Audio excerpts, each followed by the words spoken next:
I'm Patrick Xu. I'm postdoc at IGI. I work for the Nevada Problem Gambling Project, where I follow up with participants in the gambling treatment program to collect their feedback on their recovery experience. That information helps us understand what is working and how to improve the program in the state.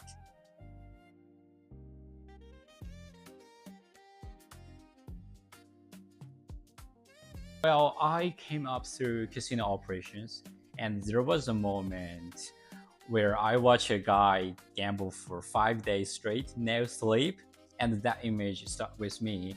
And I started asking a question casino operations could not answer.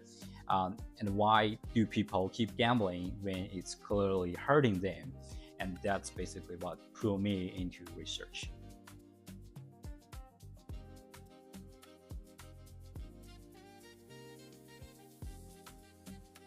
I think research findings are never black and white, and the headlines love certainty. But most studies are just saying, oh, under these conditions for this group only, and we find the tendency. But that nuance gets straight out, and that's where a lot of public confusion about science comes from.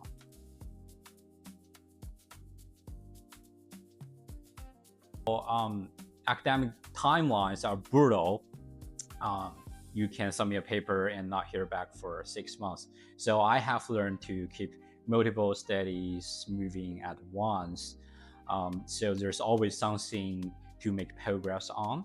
And it helped that I study gambling for a living, and I have made peace with the fact that not everything pays off.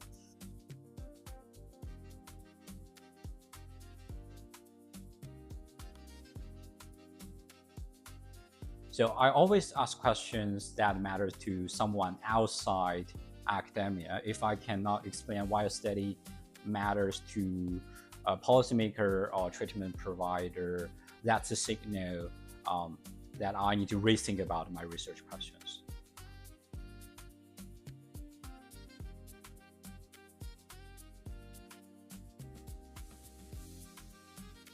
So we conduct a scoping review on the video analysis in hospitality research. We summarize 37 studies as of today to get their characteristics and their methods and their key findings to help us to have a landscape of this area at this critical moment when video-based research is emerging.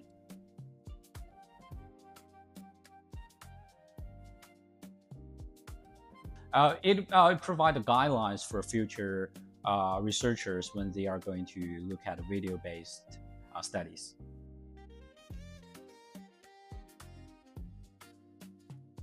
Gambling. So my dissertation was about gambling vlogs on YouTube.